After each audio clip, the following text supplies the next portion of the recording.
નાગપંચમી શ્રાવણ વદ પાંચમના દિવસે આ વ્રત કરવામાં આવે છે. આ વ્રત કરનારે સવારે વહેલા ઉઠી નાહી ધોઈ પાણીયારા પર નાગનું ચિત્ર દોરી ઘીનો દીવો કરી પૂજા કરવી. ત્યારબાદ બાજરીના લોટની ઠંડા ઘીમાં ચોળેલી કુલેરનું નૈવેદ્ય ધરાવવું અને એકટાણું કરવું. એમાં આગલા દિવસે પલાળેલા મઠ, મગ, બાજરી સાથે કાકડી અને અથાણું ખાઈ શકાય. આ વ્રત કરવાથી ઘરમાં અવારનવાર થતા ઝઘડા નાશ થાય છે અને સંપ વધે છે. નાગ દેવતાની કૃપાથી ધન ધાન્યનો ભંડાર અખૂટ રહે છે. વ્રત કથા. એક ગામમાં એક ડોશીમાં તેના 6 દીકરા અને વહુઓ સાથે રહેતા હતા. તેમાંથી 5 વહુને માતા પિતા હતા, પિયર હતું, પરંતુ નાની વહુ રાધાને પિયરમાં કોઈ નહોતું. આથી બધા તેને નપીરી કહી મેણા મારતા હતા. તેની પાસે સાસુ અને જેઠાણીઓ ખૂબ કામ કરાવતી હતી. તેને પૂરતું ખાવા પણ આપતા ન હતા. ભાદરવો મહિનો આવ્યો, ઘરમાં ખીર બની હતી. ઘરમાં બધાએ પેટ ભરીને ખીર ખાધી, પરંતુ કોઈને નાની વહુ સાંભળી નહીં. આ દિવસોમાં તે ગર્ભવતી હતી, આથી તેને ખીર ખાવાનું મન થયું હતું. સાસુએ તેને તપેલીમાં જે હોય તે ખાઈ વાસણ માંજવાનું કહ્યું. રાધાએ રસોડામાં આવીને જોયું તો ખાવાનું કાંઈ ન મળે.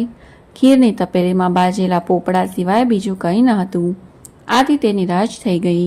થતાં પણ તપેલીમાંથી પોપડા ઉખાડી એક કપડામાં ભેગા કરી મૂકી રાખ્યા.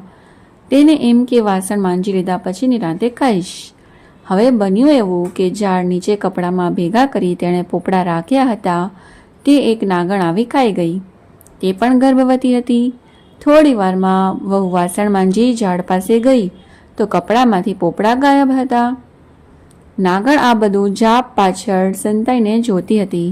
તેના મનમાં એમ કે હમણાં મને ગાળો આપશે, પરંતુ તેને આશ્ચર્ય થયું. આ વહુ એમ બોલી કે જેણે ખાધા હોય તેનું પેટ ઠરજો. આ સાંભળી નાગણ ખુશ થઈ ગઈ અને મનુષ્ય સ્વરૂપમાં દર્શન આપતા કહ્યું, બહેન, તને કઈ વાતનું દુઃખ છે? જવાબમાં રાધાએ પોતાનું દુઃખ વ્યક્ત કરતા કહ્યું કે મારા પિયરમાં કોઈ સગું નથી, એટલે મને સૌ મેણા મારે છે. વળી થોડા દિવસોમાં મારો ખોડો ભરાવાનો છે. મારે કોઈ ભાઈ નથી, હું કોને ખોડો ભરવા બોલાવું? આટલું બોલતા તેની આંખોમાં આંસુ આવી ગયા. નાગણનું દિલ દ્રવી ઉઠ્યું અને કહ્યું કે તું રડીશ નહીં. તારે જરાય ચિંતા કરવાની જરૂર નથી. તારો ખોડો જ્યારે ભરવાનો હોય ત્યારે એક કંકોત્રી મારા રાફડા પાસે મૂકી જજે. આ સાંભળી વહુ ખુશ થઈ ગઈ. થોડા દિવસ પછી વહુને ખોડો ભરવાનો દિવસ આવ્યો. જેઠાણીઓ નાની વહુને મેણા મારવા લાગી કે પિયરમાં તો કાળું કૂતરું નથી, તો પછી એને ખોડો શેનો ભરવાનો હોય? આ સાંભળી નાની વહુ દુઃખી થઈ ગઈ અને સાસુને કહ્યું કે મારા પિયરમાં દૂરના એક સગા છે, મારે તેમને કંકોત્રી મોકલવી છે. સાસુએ ના છૂટકે મોટી વહુ પાસે એક નાની ચબરકી લખીને નાની વહુને આપી. નાની વહુ ખુશ થતી કંકોત્રી લઈ રાફડા પાસે પહોંચી અને ત્યાં મૂકી પ્રાર્થના કરી ઘરે પરત ફરી. ખોડો ભરવાનો સમય થયો એટલે જેઠાણીઓ અંદરો અંદર મશ્કરી કરતા કહેવા લાગી કે આજે તો નાની વહુ તરફથી આપણને પહેરામણીમાં ખૂબ સરસ ઘરેણા વસ્ત્રો મળવાના છે. તેના પિયરવાળા ગાડું ભરીને બધું લાવવાના છે. નાની વહુ આ સાંભળી નિરાશ થઈ ગઈ અને મનોમન નાગદેવતાને પ્રાર્થના કરવા લાગી. ત્યાં તો સાચે જ દૂરથી ગાડાઓનો અવાજ સંભળાવા લાગ્યો. સૌ કોઈ એક ધારું એ દિશામાં જોવા લાગ્યા. થોડી વારમાં ગાડા આંગણામાં આવી ઊભા રહ્યા. એમાંથી રૂપના અંબાર સમા નાગણ, નાગદેવતા અને નાગકુમારો ઉતરવા લાગ્યા. તેમની પાછળ 2 નોકરો સોનાની પેટીઓ લઈને ઉતરવા લાગ્યા. તેમની પાછળ અન્ય ગાડા પણ આવીને ઊભા રહ્યા. નાની વહુનો ખોડો નાગકુમારોએ ધામધૂમથી ભરાવ્યો. દરેકને પહેરામણીમાં સોના, રૂપા, હીરા, માણેકના દાગીના, મોંઘા વસ્ત્ર આપી બધાને ખુશ કરી દીધા. ખોડો ભરાઈ ગયા પછી નાગણે સાસુને કહ્યું, વેવાણ, મારી દીકરીને વિદાય આપો. સુવાવડ પતી ગયા પછી સગવડે હું એને જાતે મૂકી જઈશ. સાસુ બિચારી શું બોલે? એ તો બધું જોઈ હબકી ગયા. નાગણ નાની વહુને લઈ વિદાય થઈ. નાની વહુ નાગણ સાથે ગઈ તો ખરી, પણ મનમાં ને મનમાં મૂંઝવણ અનુભવતી હતી કે નાગણ એને ક્યાં લઈ જશે. પણ દર આગળ આવીને નાગણે હાથ ફેરવતા જમીન ખસી બોયરું દેખાયું. એ બોયરામાં થઈ તેઓ મહેલમાં આવ્યા. રાજા કરતાં પણ ભવ્ય મહેલ જોઈ નાની વહુ આશ્ચર્ય પામી. નાગણે વહુને કહ્યું કે તારે હવે કંઈ કામ કરવાનું નથી, ખાઈ પીને હિંડોળા પર ઝૂલવાનું છે. હા, ફક્ત તારે એટલું જ કરવાનું છે કે સવાર, બપોર, સાંજ આ રૂપાની ઘંટડી વગાડીને તારે બધા નાગકુમારોને ભેગા કરી દૂધ આપવાનું છે. નાની વહુએ આ કામ સહર્ષ સ્વીકારી લીધું. દિવસો પસાર થવા લાગ્યા. એક શુભ દિવસે તેને દેવ જેવો દીકરો આવ્યો. બધા રાજીના રેડ થઈ ગયા. છોકરો ધીરે ધીરે મોટો થવા લાગ્યો. એક દિવસ વહુ વાસણમાં ગરમ દૂધ ઠારવા મૂકીને કંઈક કામ કરવા જતી રહી.